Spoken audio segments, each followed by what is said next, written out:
ശ്രീ പ്രശാന്ത്, ഈ ഇസ്രയേലും അമേരിക്കയും ഒരേ അച്ചുതൊണ്ടിൽ നിന്നതാണ്.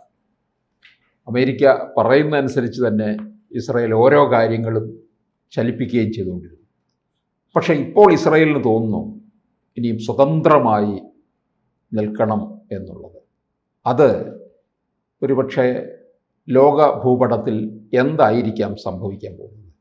ഇത് ലോക ഭൂപടത്തിൽ വല്ലാത്തൊരു ചേഞ്ച് ഉണ്ടാക്കും സാർ, ജിയോ പൊളിറ്റിക്സിനകത്ത്. അത് അമേരിക്കയെ വലിയ വലുപ്പത്തിൽ ബാധിക്കും. കാരണം നമ്മൾ ഇതുവരെ ഒരുപക്ഷെ നമ്മൾ പല ടോക്കുകളിലും ഒരുപക്ഷെ എനിക്ക് ഞാനും സാറും കൂടെ പോലും പറഞ്ഞിട്ടുണ്ട്, അമേരിക്ക ഇസ്രയേലിനെ താങ്ങുന്നത് അമേരിക്കയുടെ നിലനിൽപ്പിന് ഇസ്രയേൽ അനിവാര്യമാണ്.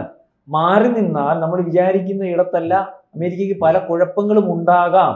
നമ്മൾ വിചാരിക്കുന്നത് പോലെ ചെറിയ രാജ്യമാണ് ഇസ്രയേൽ എങ്കിലും ഇസ്രയേൽ അമേരിക്കയുടെ പല കാര്യങ്ങളും നിയന്ത്രിക്കുന്നതിനകത്ത് കാര്യമുണ്ട്. സാമ്പത്തികമായിട്ടായാലും പ്രതിരോധ സംവിധാനത്തിനകത്തായാലും ടെക്നോളജിയുടെ കാര്യത്തിനകത്തായാലും ആയുധ നിർമ്മാണത്തിന്റെ കാര്യത്തിനകത്തായാലും എല്ലാം ജൂതന്മാരുടെ കൈയുണ്ടെന്ന് നമ്മൾ പലപ്പോഴും ചർച്ച ചെയ്യാറുണ്ട്. പക്ഷെ അങ്ങനെയല്ല, ഇവരുടെ ബഡ്ജറ്റിൽ പൈസ മാറ്റി വെക്കുള്ളൂ. ഇസ്രയേൽ എന്ത് കാണിച്ചാലും UN ഉൾപ്പെടെ ഉള്ളിടത്ത് ഇസ്രയേലിന്റെ ഭാഗമായിട്ട് നിൽക്കുന്ന ഒരു കാര്യമാണ് ഉണ്ടായിട്ടുള്ളത്. അപ്പം ഇപ്പം ഏറ്റവും അവസാനവും ഇസ്രയേലിന്റെ ഭാഗമായിട്ട് നിൽക്കുന്നതല്ലേ നമ്മൾ ഈ പറയുന്ന ഇറാനുമായിട്ടുള്ള യുദ്ധത്തിനകത്ത് കണ്ടത്. ഇസ്രയേൽ അല്ലെങ്കിൽ അമേരിക്ക താല്പര്യത്തോട്ട് വരുന്നു, അമേരിക്കയുടെ പടക്കപ്പൽ മൊത്തം വരുന്നു, യുദ്ധം തുടങ്ങുന്നു.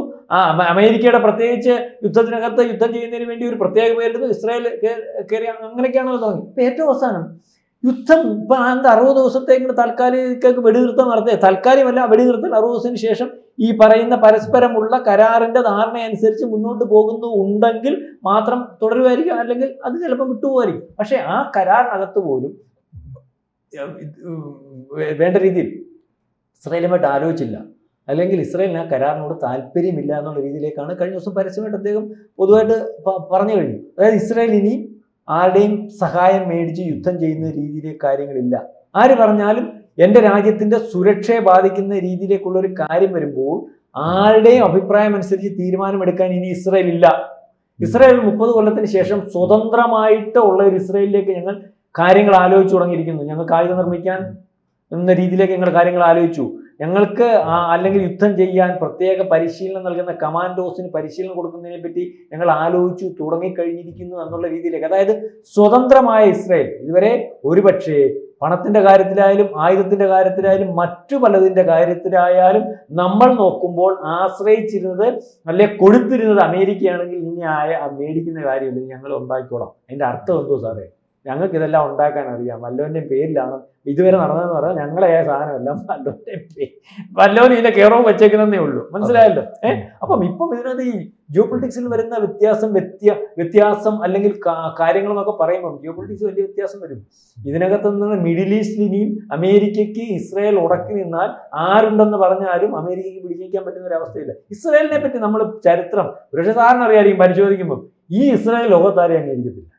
അവർക്ക് അവരിൽ ഒരു ആത്മവിശ്വാസമുണ്ട്, എല്ലാത്തിനെയും ജയിക്കാൻ കഴിയും. സാറേ 1 കോടി ജനത്തിനകത്തില്ല, അറിയാവില്ല എന്തോ ഉണ്ട് ആ രാജ്യം. ആ രാജ്യമാണ് ഈ ലോകത്തുള്ള രാജ്യത്തിനെ മൊത്തം ഭീഷണിപ്പെടുത്തിക്കൊണ്ടിരിക്കുന്നത്. ഇവന്റെ വാഷിങ്ടണിൽ കയറി അല്ലെങ്കിൽ ഇവരുടെ തലസ്ഥാനത്ത് കയറി ഈ കുറെ നാൾ കൊണ്ട് ഇവന്റെ രഹസ്യങ്ങൾ ഓർത്തിക്കൊണ്ടിരിക്കുക എന്ന കഴിഞ്ഞ ദിവസം ഈ പറയുന്ന വാഷിങ്ടണിൽ നിന്ന് വന്ന റിപ്പോർട്ട്. അപ്പം ഇപ്പം ഇതിനകത്ത് പറഞ്ഞിരിക്കുന്നതെന്ന് വാഷിങ്ടണിന്റെ കയ്യിൽ നിന്ന് അല്ലെങ്കിൽ അമേരിക്കയുടെ കയ്യിൽ നിന്ന് കാശ് മേടിച്ചാൽ അവന്റെ തിട്ടൂരം അനുസരിച്ച് നമ്മൾ യുദ്ധം ചെയ്യേണ്ടി വരും. ആ ഒരവസ്ഥയിലേക്ക് ഇനി കാര്യങ്ങളില്ല. അപ്പൊ ജിയോ പൊളിറ്റിക്സിനകത്ത് വരുന്ന വ്യത്യാസം എന്ന് പറഞ്ഞാൽ ഇസ്രയേൽ അമേരിക്ക തള്ളിയാലും ഇന്ത്യ തള്ളത്തില്ല. അറിയും കാരണം അറിയാമല്ലോ, അമേരിക്ക തള്ളിയാലും ഇന്ത്യ തള്ളത്തില്ല. അമേരിക്കയെക്കാട്ടി വിശ്വാസം ഇസ്രയേലിന് ഇന്ത്യയോടാണ്. കാരണം അവരെ പണ്ട് ശരിക്കും പറഞ്ഞാൽ ഈ മോദി വന്നതിന് ശേഷവും അല്ലെ RSSന്റെ ഈ ഇസ്രായേൽ എന്ന രാജ്യത്തെ അംഗീകരിക്കുന്നതിന് അന്ന് കോൺഗ്രസ് ശ്രമിക്കായിരുന്നപ്പോൾ RSSന്റെ 2 പ്രധാനപ്പെട്ട നേതാക്കന്മാരായിരുന്നല്ലോ അതിനെ ഇറങ്ങി നിന്ന് ആ ഒരു കാര്യം ചെയ്ത് അവർക്ക് ഏറ്റവും പരമോന്നതമായിട്ടുള്ള ഒരു ഇസ്രായേൽ ആർക്കും കൊടുക്കാത്ത ഒരു അവാർഡ്, അതിന്റെ പേര് ഞാൻ കൊടുക്കുന്നത്, അന്ന് RSSന്റെ ഒരു നേതാവിന് കൊടുത്തിട്ടുണ്ടായിരുന്നു അന്നത്തെ കാലം. പിന്നെ ഇപ്പം മോദിക്കാണ് കൊടുത്തത്. അപ്പം അവരെ അന്ന് അവർക്ക് ഒരു ആശ്രയം കൊടുത്തെടുത്ത് ഇപ്പോഴും കണ്ടില്ലേ ഈ ഇസ്രായേലിനകത്ത് ഇവിടുന്ന് ആൾക്കാരെ കൊണ്ട് അവിടെ കൃഷി അല്ലെങ്കിൽ മറ്റ് ചില കാര്യത്തിന് വേണ്ടി മഹാരാഷ്ട്രയിൽ നിന്ന് ചില നീക്കങ്ങൾ നടത്തി അവരെ ഒന്ന് സഹായിച്ചു. നമ്മൾ അവർക്കൊരു ആശ്രയം കൊടുത്തേ ഉള്ളൂ ഇല്ലായ സമയത്ത്. പക്ഷെ അവര് തിരിച്ച് നമ്മളെ സഹായിച്ച ഘട്ടങ്ങളും ഘടകങ്ങളും ഇപ്പോഴും ഏതവസ്ഥയിലും സഹായിക്കാൻ നിൽക്കുന്ന ഒരു രീതി കണ്ടാൽ ഇത്രയും കൂറുള്ള അല്ലെങ്കിൽ ഒരു കാര്യം ചെയ്തു കൊടുത്താൽ ആ മറവിയില്ലാത്ത ഒരു ജനം അവരിപ്പോഴും നിൽക്കുകയല്ലേ. ഏത് വിഷയത്തിനാണ്? കാർഗിൽ യുദ്ധസമയത്ത് നമ്മുടെ കൂടെ അല്ലായിരുന്നു, ഏറ്റവും അവസാനം സിന്ധൂർ നമ്മുടെ കൂടെ അല്ലായിരുന്നു, അല്ലെങ്കിൽ നമുക്ക് എന്ത് വിഷയം വന്നാലും ആരും അറിയാതെ അവരോട് വന്നിട്ട് അവരുടെ പട്ടാളക്കാരും അല്ലെങ്കിൽ മറ്റു പല ഈ ആൾക്കാർ ഇടപെട്ട് നമ്മുടെ കാര്യങ്ങൾ ചെയ്യിച്ചുകൊണ്ടിരിക്കുകയല്ലേ. അപ്പൊ ഇപ്പോഴ് ഇതിനകത്ത് ഈ ഇടയ്ക്ക് വന്നിട്ട് ഇസ്രയേലിന്റെ ഒരു സ്ഥാനപതി ഇവിടെ വന്നിട്ട് കഴിഞ്ഞ 2 ദിവസം മുമ്പ് ഒരു ഒപ്പിട്ടിട്ട് ഒരു പോക്ക് പോയിട്ടുണ്ട്. രഹസ്യമായിട്ടായിരുന്നു ഒരു കരാർ ഒപ്പിടാമെന്നേ, പ്രതിരോധ കരാർ ഒപ്പിടാമെന്നേ. അതായത് ഹമാസിനെയും ഹിസ്ബുള്ളയെയും അടുത്ത സമയത്ത് തന്നെ എൻ്റെ അറിവ് ശരിയാണെങ്കിൽ നമ്മൾ ഭീകരവാദത്തെ നിശ്ചയപ്പെടുത്തും. കാരണം അവർ വന്നിവിടുത്തെ അവർക്ക് നമുക്ക് തന്നേക്കുന്ന റിപ്പോർട്ട് കാശ്മീരി അല്ലെങ്കിൽ പാകിസ്ഥാനി വന്നിട്ടുണ്ട്. കാശ്മീർ ഉൾപ്പെടെയുള്ള ഇന്ത്യക്കകത്ത് അടുത്ത പണി നടത്താൻ അവർ ഉപയോഗിക്കാൻ സാധ്യതയുള്ള അല്ലെങ്കിൽ ഇവരുടെ ഡയറക്ഷനിൽ കൂടി ഇവിടെ പണി നടത്തുന്നു. മാത്രമല്ല ഇസ്രായേൽ ആഗ്രഹിക്കും. ഇപ്പം നമ്മളെല്ലാ രാജ്യങ്ങളുമായിട്ടും നമ്മൾ പ്രതിരോധ കരാർ ഉണ്ടാക്കുന്നതെന്ന് പറഞ്ഞാൽ ഈ ഭീകരവാദികളെ ഒതുക്കുന്നതാണല്ലോ ആദ്യത്തെ അജണ്ട. അപ്പം ഞാനീ പറഞ്ഞ ജിയോ പൊളിറ്റിക്സിന്റെ കാര്യമാണ്. ജിയോ പൊളിറ്റിക്സിനകത്ത് ഈ പറയുന്നത് പോലെ ഇറാൻ കഴിഞ്ഞാൽ ഏറ്റവും വലിയ ശത്രു ഇസ്രായേലിന്റെ ആരാന്നറിയോ? പാകിസ്ഥാനാണ്. അപ്പൊ പാകിസ്ഥാനാണ് ട്രംപിന്റെ ഏറ്റവും അടുത്ത കക്ഷി. പാകിസ്ഥാനെ നമ്മൾ മുമ്പ് പറഞ്ഞതുപോലെ മുനീറിനെ കൈകാര്യം ചെയ്യുന്നതിന് വേണ്ടി ഇസ്രയേൽ സ്കെച്ച് വെച്ചിരിക്കുന്നു. മുനീർ ഒരു സ്ഥലനാരിലേക്ക് രക്ഷപ്പെട്ടു എന്നുള്ള രീതിയിലേക്കുള്ള ഒരു വാർത്ത ഇപ്പൊ ദേശീയ മാധ്യമങ്ങളിലൊക്കെ വന്നു തുടങ്ങിയിട്ടുണ്ട്. അതിന് തെളിവ് സഹിതം വന്നേക്കുന്നത്.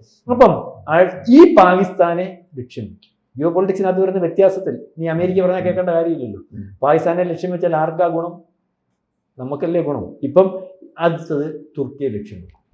ഈ 2 രാജ്യങ്ങളുമാണ് ഹമാസിനും ഹിസ്ബുള്ളയ്ക്കും ഉൾപ്പെടെയുള്ളവർക്ക് ഏതർത്ഥത്തിലും ഏത് സമയത്തും പലവട്ടം ഇസ്രായേൽ നെതന്യാഹു തുർക്കിയെ വിളിച്ചു പറഞ്ഞു, ഞങ്ങൾക്കറിയാം ഹമാസിന് കാശ് കൊടുക്കുന്ന ആരാണ്, ഞങ്ങൾക്കറിയാം ഈ പണം ആയുധം ഇതുവഴിയാ വരുന്നത്, ഞങ്ങൾക്കറിയാം ഈ ഹിസ്ബുള്ളയ്ക്ക് കാശ് കൊടുക്കുന്നത് എങ്ങനെയാണ്, ഞങ്ങൾക്കറിയാം ഇത് ഇതുവഴിയാ വരുന്നത്, നിർത്തിക്കോണം. അതിനകത്ത് നീ ഇപ്പം അല്ലെങ്കിൽ നീ സുരക്ഷിതമായിട്ട് മുമ്പോട്ട് പോകുന്നു. ഈ കഴിഞ്ഞ ദിവസങ്ങളിലും കഴിഞ്ഞ ആഴ്ചയും എൽദോഗൻ ഈ നെതന്യാഹുവായിട്ട് പോരി വിളിച്ചിട്ടുണ്ട്. രക്ഷപ്പെട്ടു പോകുന്ന പറഞ്ഞാൽ നാറ്റോ രാജ്യമാണ്. അമേരിക്കയുമായിട്ടുള്ള ഒരു കരാർ കമ്മിറ്റ്മെന്റ് ഉണ്ട്. ആ നാറ്റോ രാജ്യത്തിനെ കയറി ആരെങ്കിലും ആക്രമിച്ചാൽ നാറ്റോ എല്ലാം കൂടെ തിരിച്ചു വരുമെന്നുള്ളതല്ലേ. ഇസ്രായേലിന്റെ അടുത്തോട്ടൊന്നും തിരിച്ചു വരത്തില്ല, എന്നാലും അത് ചെയ്യുന്നത് ശരിയല്ലല്ലോ. അപ്പൊ ആ രീതിയിലേക്ക് ഇങ്ങനെ ആ ത്രെട്ടിൽ ഇങ്ങനെ നിൽക്കുകയാണ്.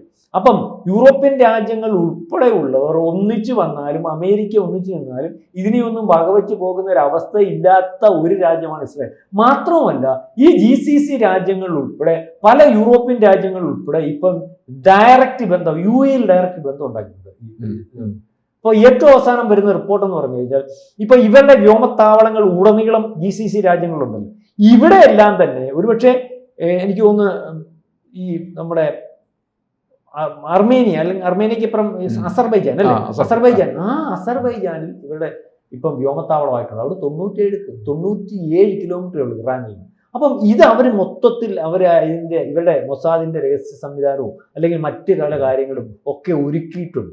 ഇത് വെളിയിൽ വരുന്നില്ലെന്നേ ഉള്ളൂ. അതിന് ആ രീതിയിൽ ഒരുക്കാനുള്ള സംവിധാനവും രഹസ്യ രീതികളും മറ്റു കാര്യങ്ങളും ഒക്കെ ഉണ്ടല്ലോ. നമ്മുടെ ഒരു പ്രാവശ്യം കണ്ടേ ഇറാനിലമാരെ ആ ഡ്രോൺ കൊണ്ടുവച്ചിട്ട് അവിടെ വെച്ച് അടിച്ചത്.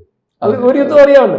ഇറാനകത്ത് ആക്രമിക്കുന്നതിന് ഇറാനകത്ത് ഡ്രോണിന്റെ ലോങ് പാഡ് ഉണ്ടാക്കിയിട്ട് അവിടെ വെച്ച് അവന്മാർ ആക്രമിച്ചത്. പക്ഷെ ഇന്നൊരു അബദ്ധം പറ്റി. എന്താന്ന് പറഞ്ഞാൽ കുറച്ച് ഡ്രോണുകൾ അവിടെ ഇട്ടിട്ട് പോരേണ്ടി വന്നു. ഈ ഡ്രോണുകൾ അവന്മാരെടുത്ത് പരിശോധിച്ചിട്ട് ഇതിന്റെ ടെക്നോളജി അവന്മാരെ കിട്ടിയെന്നുള്ള രീതിയിലേക്ക് ഒരു വാർത്ത പിന്നെ വന്നായിരുന്നു ഇറാന്റെ. അപ്പൊ ഇതേ രീതിയിലേക്കുള്ള കാര്യങ്ങൾ കൈകാര്യം ചെയ്യുന്ന അവരത്. അപ്പം ജിയോ പൊളിറ്റിക്സിൽ വലിയൊരു വ്യത്യാസം വരും. ആ വ്യത്യാസം വരുന്നതിനകത്ത് ഒരുപക്ഷെ അമേരിക്കയെ തള്ളിയെങ്കിലും ആരെ തള്ളിയാലും ആദ്യം ആശ്രയിക്കുന്ന ഒരു രാജ്യം ഇന്ത്യ ആയിരിക്കും.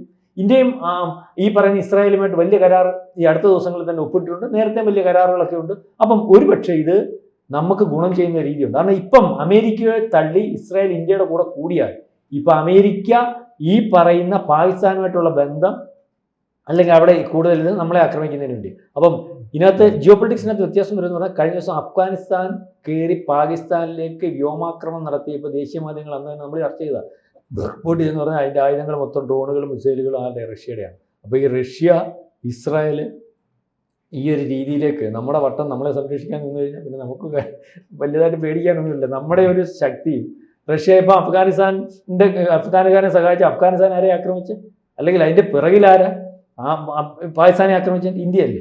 അപ്പോൾ ഈ രീതിയിലേക്കുള്ളൊരു കാര്യങ്ങൾ വരുവാണെങ്കിൽ നമ്മുടെ കാര്യത്തിനകത്ത് നമുക്ക് തന്നെ കഴിയും. എന്നാലും നമ്മുടെ വട്ടം അല്ലെങ്കിൽ നമ്മുടെ ജിയോ പൊളിറ്റിക്സിനകത്ത് വരുന്ന വ്യത്യാസം വലിയ വലുപ്പത്തിൽ നമ്മൾ ഗുണം ചെയ്യും. ഏതായാലും ഇസ്രായേൽ എടുക്കുന്ന തീരുമാനം അമേരിക്കയെ ഞെട്ടിച്ചിരിക്കുകയാണ്. ലോകത്ത് അമേരിക്കയ്ക്ക് ഉണ്ടാകാൻ പോകുന്ന ക്ഷീണം അത് ചെറുതല്ല, വലിയ വലുപ്പത്തിലാണ്. കാരണം അമേരിക്ക ഒന്നുമല്ലയോ എന്നുള്ള തോന്നൽ പലർക്കും തോന്നിയാണ്. ഇതുവരെ എല്ലാമാണ് അമേരിക്ക എന്ന് തോന്നി നിൽക്കുന്നവർ അമേരിക്കയ്ക്ക് അങ്ങനെ വന്നാൽ അറിയാമല്ലോ. കൂടുതൽ വാർത്തകളും വിശേഷങ്ങളും നിങ്ങളിലേക്ക് എത്താൻ ABC മലയാളം സബ്സ്ക്രൈബ് ചെയ്യുക, ബെൽബട്ടനും അമർത്തുക.